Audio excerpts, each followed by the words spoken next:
Hello sobat-sobat edit vlog tema. Pertama saya ingin menyampaikan disclaimer terlebih dahulu bahwa ketika saya membahas tentang keuangan global, posisi saya bukanlah sebagai seorang ahli keuangan, sama sekali bukan. Pengamat keuangan atau sedang menggeluti dunia keuangan juga bukan. Saya hanya sekedar seperti Anda semua yang mencoba berpikir kritis dan berkeyakinan bahwa kebebasan berpendapat itu juga dilindungi oleh undang-undang. Tambahan lagi, konten yang saya bawakan adalah hasil kesimpulan banyak tulisan dan bahan-bahan konten-konten yang telah ada banyak beredar di media-media besar baik lokal maupun global, baik media pro barat dan Amerika maupun yang anti Amerika. Semuanya saya ikuti, saya yakin sebagian dari Anda juga sama. Kita akan membahas masa awal di mana dominasi dolar mulai dipertanyakan oleh masyarakat dunia setelah 8 dekade menguasai perbankan dan keuangan global. Ya, tegasnya dolar Amerika Serikat telah menguasai dunia keuangan selama hampir 8 dekade sampai akhir Perang Dunia Kedua. Sekarang perang lain sedang dipersiapkan di panggung dunia oleh banyak negara untuk mengeksplorasi perpindahan dari dolar ke mata uang alternatif, khususnya mata uang US dollar untuk perdagangan. Ini menimbulkan pertanyaan tentang dominasi mata uang dolar atau US dollar di masa depan.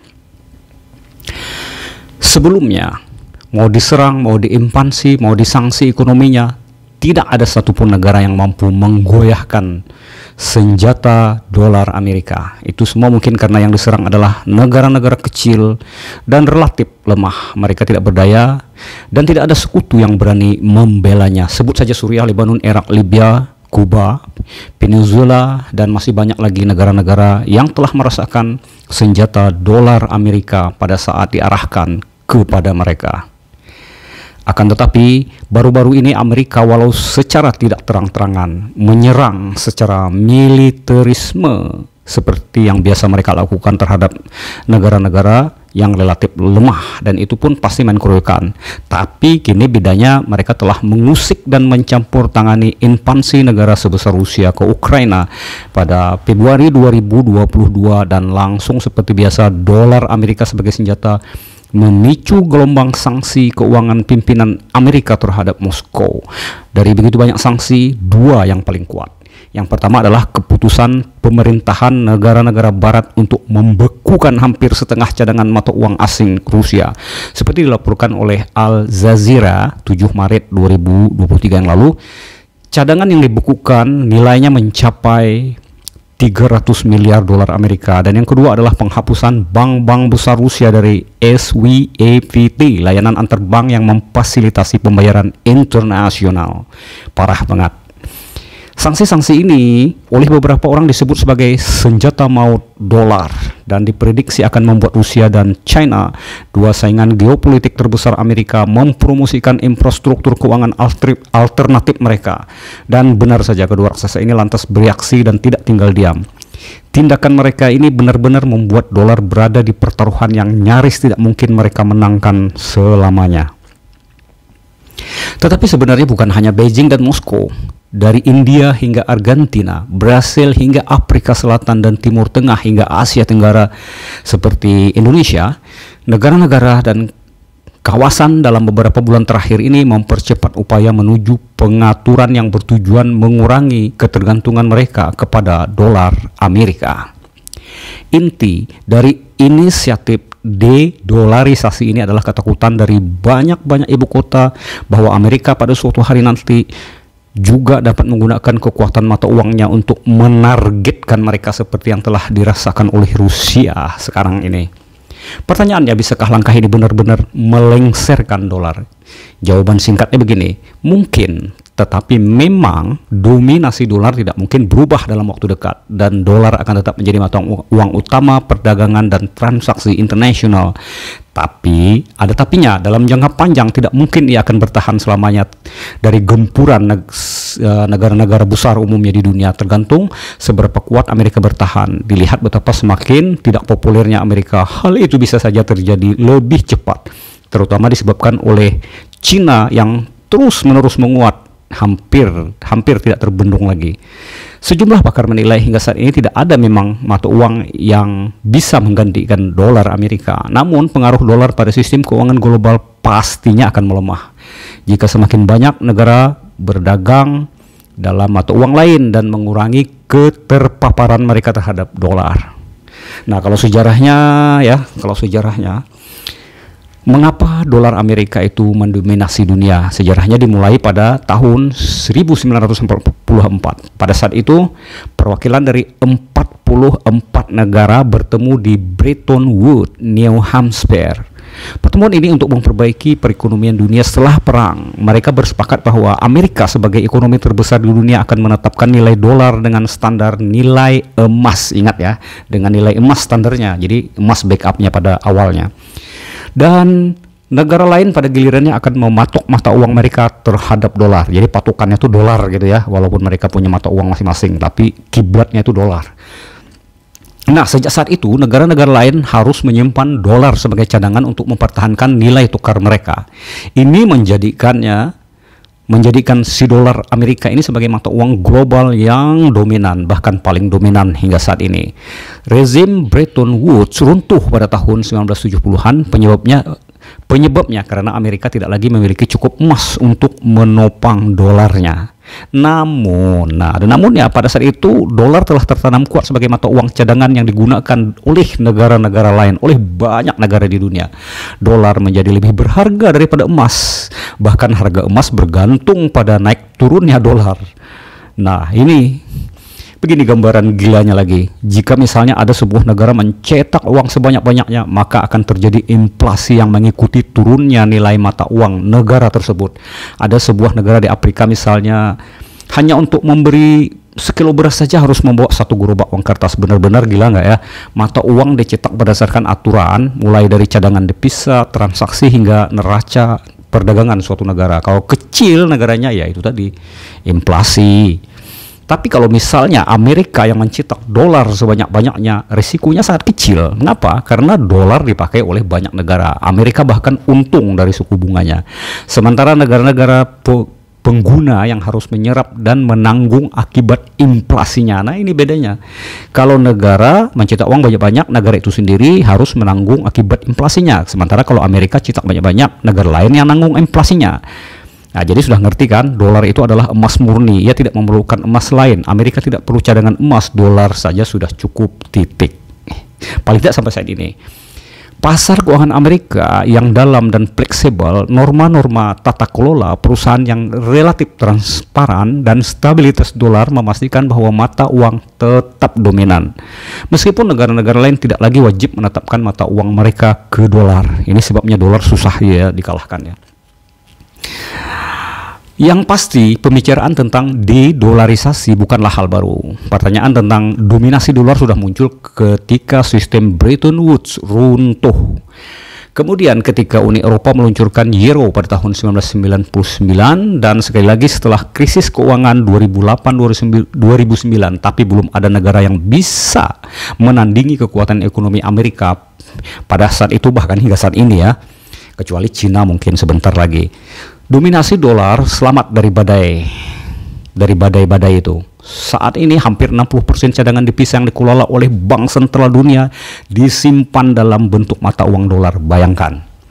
Namun, itu juga menandai penurunan dari sekitar 70% pada tahun 2000. Situasi yang menunjukkan pergeseran bertahap dalam tatanan keuangan global. Sementara pangsa euro hanya naik sedikit sejak diluncurkan. Angkanya naik 18% menjadi hanya di bawah 20% saat ini. Mata uang China yang dikenal sebagai yuan memang telah tumbuh paling cepat pada tahun 2016, tapi tetap kurang dari 3% dari cadangan global yang disimpan sebagai mata uang global itu. Alicia Garcia Herrero, seorang peneliti senior di think tank Bruegel yang berbasis di Brussels, kepada Al Jazeera mengatakan dunia telah bergerak untuk melepaskan diri dari dolar selama setahun terakhir. Dan keinginan itu sudah menjadi semakin meningkat. Sanksi yang dipimpin Amerika ya penyebabnya. Sanksi yang dipimpin Amerika telah membuat banyak negara ketakutan. Ini memberikan dorongan baru untuk upaya dedolarisasi katanya. Sedangkan cadangan Zheng Yuan Joy Liu, peneliti ya, sedangkan Zheng Yuan Joiliu, ya maksud saya, peneliti di Dewan Hubungan Luar Negeri yang berbasis di New York, menggambarkan keputusan untuk mengeluarkan Rusia dari sistem SWIFT seperti menggunakan opsi nuklir di dunia keuangan. Wow. Dia mengatakan sentralitas SWIFT dalam perbankan internasional sering dibandingkan dengan Gmail dalam bidang komunikasi email. Nah, dalam sistem keuangan global yang terintegrasi, memotong Rusia dari penggunaan SWIFT berarti merampas pembuluh darah mereka atau memotong nadi mereka, katanya. Akan tetapi semuanya jadi tampak berubah drastis ketika China tumbuh menjadi kekuatan ekonomi besar dan ketika Amerika di bawah Trump memutuskan menjadi rival China. China akhirnya menjadi terobsesi dan menjadi aktif dalam upaya menghancurkan dominasi dolar ini. Disinilah banyak negara-negara kemudian merasa memiliki pelindung baru alih-alih hanya kepada Amerika sebagai satu-satunya adidaya ekonomi global. Ya, negara-negara seperti China yang sudah berada di bidikan sanksi Amerika dan membidik China nih, khawatir tindakan seperti itu dapat digunakan terhadap mereka di masa depan dan tentu akan berdampak pada fungsi ekonomi mereka. Itulah sebabnya mengapa ekonomi terbesar kedua di dunia itu mencoba secara aktif menjauh dari dolar Amerika. Ahmadi Ali, pakar sanksi dan peneliti di Pusat Kebijakan Keamanan Jenewa, mengatakan begitu keluar dari SWIFT, sebuah negara akan kehilangan kemampuan untuk bertransaksi lintas batas dengan mudah. Negara-negara itu akan berisiko terputus dari rantai pasukan global dan itu bisa merusak ekonomi sebuah negara secara keseluruhan. Contohnya Rusia sekarang, jangan bohong, ekonominya sudah rusak, kecuali nanti kalau dia menang perang itu sudah lain ceritanya. Nah, China menyingkirkan obligasi Treasury Amerika. Ini merupakan salah satu alat yang digunakan sebuah negara untuk menyimpan cadangan dolar. Sekarang China memegang 870 miliar dolar US obligasi Amerika. Ini adalah jumlah terendah sejak tahun 2010. China juga telah mengasosiasikan kesepakatan dengan negara lain untuk berdagang menggunakan yuan atau renminbi, yaitu mata uang China. Pada bulan Februari, Bank Sentral Irak mengumumkan akan mengizinkan perdagangan dengan China menggunakan mata uang yuan untuk pertama kalinya. Ini penting mengingat Irak adalah salah satu pemasok minyak utama dunia. Bank Sentral Bangladesh juga membuat pengumuman serupa pada bulan September. Nah, pada bulan yang sama, anggota Organisasi Kerjasama Shanghai yang didominasi oleh China setuju untuk meningkatkan perdagangan dalam mata uang lokal mereka masing-masing. Selain China, blok tersebut terdiri dari Rusia, India, Pakistan, Uzbekistan, Kazakhstan, Tajikistan, dan Kyrgyzstan. Pada bulan Desember, China dan Arab Saudi bahkan melakukan transaksi pertama mereka dalam bentuk yuan. Nah, ini benar-benar semakin kuat dorongan untuk dedolarisasi ini. Sementara itu, Rusia telah memutuskan untuk menyimpan semua pendapatan surplus minyak dan gasnya pada tahun 2003 ke dalam yuan ini karena Rusia semakin beralih ke mata uang China untuk cadangan devisanya. Artinya Rusia secara ekonomi, secara rantai keuangan global berlindung di balik ekonomi China, dan ini juga menjadi sekarang akhir-akhir ini diserang oleh negara-negara barat, terutama oleh Amerika. Jadi bukan hanya sanksi ya, hal yang berbahaya dari dolar Amerika ya, bukan hanya sanksi. Kalau tadi kita bicara tentang sanksi, sebenarnya sanksi itu bukan satu-satunya cara di mana ketergantungan yang berlebihan ya pada dolar dapat merugikan sebuah negara, yaitu negara lain ya. Paparan utang berdenominasi dolar dari ekonomi yang lebih kecil dan rencana untuk meningkatkan perdagangan regional juga menyebabkan negara-negara menjauh dari dolar. Nilai dolar Amerika sekitar 10% lebih tinggi pada awal perang Ukraina pada Februari 2022 dan 30% lebih tinggi di satu dekade yang lalu. Pada satu titik di bulan Oktober 2002, dolar berada pada level tertinggi sejak tahun 2000. Nah, ini ceritanya nih. Peningkatan mata uang itu membuat utang berdenominasi dolar juga jauh lebih mahal untuk dibayar. Bunganya itu loh. Untuk negara-negara yang membeli bahan bakar, makanan, dan komoditas penting lainnya dalam jumlah besar dari negara lain. Ini juga secara dramatis meningkatkan tagihan impor mereka gara-gara dolar. Itulah sebabnya mengapa bukan hanya China, bukan hanya Rusia yang mencoba mengurangi exposure mereka terhadap dolar, tapi banyak negara termasuk teman-teman dekat Amerika mencari alternatif juga. Ya, seperti demikian ya. Nah, baru-baru ini Duta Besar Uni Emirat untuk India mengatakan kedua negara berusaha menyelesaikan kesepakatan untuk memperdagangkan mata uang mereka dirham dan rupee.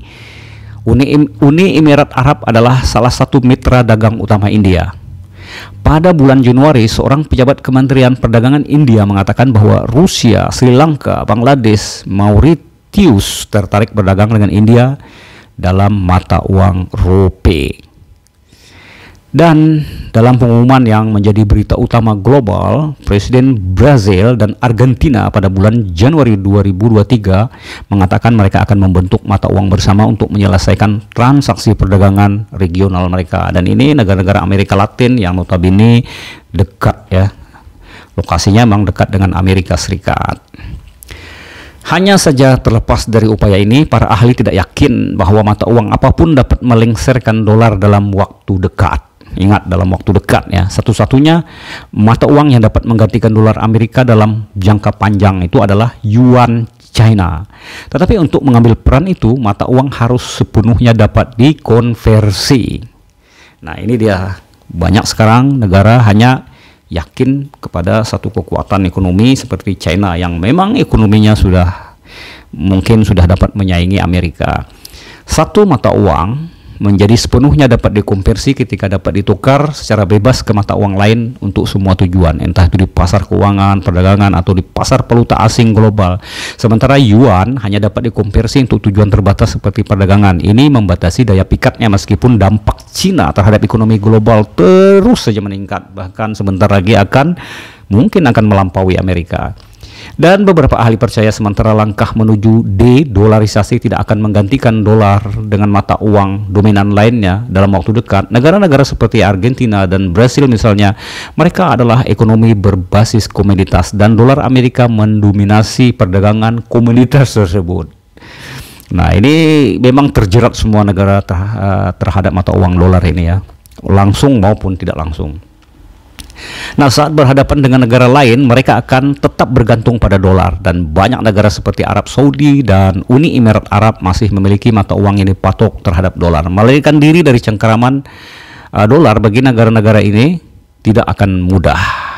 Oke, sekarang kita juga tahu bahwa sejak dari dulu, oleh karena sudah memang tersetting sedemikian rupa ya, dolar ini, dia juga sudah terlanjur dianggap sebagai safe haven, yaitu surga untuk tabungan ya, lebih aman ya. Secara global, dolar dipandang sebagai aset safe haven oleh para investor atau tabungan surga atau surga tabungan yang sangat aman, damai dan sejahtera, terutama selama krisis ekonomi ini. Karena kepercayaan yang tinggi terhadap dolar Amerika, kepastian itu terlihat dari meningkatnya permintaan dolar pada saat-saat seperti itu. Baca saja ya di media-media besar itu banyak ada berseliweran di internet. Bagaimanapun harus diakui juga ada keuntungan yang terhindarkan ketika melakukan perdagangan dalam satu mata uang seperti dolar ini. Ini membantu mengurangi biaya transaksi dan bertanggung jawab atas sifat yang sangat terintegrasi dari sistem keuangan global. Berdagang dalam mata uang meningkatkan risiko volatilitas mata uang. Sistem perdagangan internasional yang terfragmentasi akan membuat transaksi menjadi tidak efisien. Namun, jika meningkatnya penggunaan sanksi yang memotong ekonomi dari mekanisme keuangan global dan rantai pasukan, fragmentasi itu mungkin tidak akan terelakkan. Misalnya, Amerika menggunakan dolar untuk menjatuhkan sanksi terhadap negara-negara tertentu. Nah, jika pertanyaannya adalah apakah sistem atau uang yang lebih terdiversifikasi itu baik atau buruk, maka memiliki satu mata uang standar untuk melakukan bisnis karena sejauh ini telah bekerja dengan baik, itu bagus. Tetapi hampir semua ahli bersepakat syaratnya Amerika tidak bisa atau tidak boleh seenaknya mempersenjatai dolar atau menjadikan dolar sebagai senjata, atau dalam arti kata lain menjadikan dolar sebagai senjata untuk menjatuhkan negara lain seperti yang selalu dilakukan oleh Amerika selama ini. Oke, terima kasih, sampai jumpa lagi. Salam dari Edit Vlog Tema.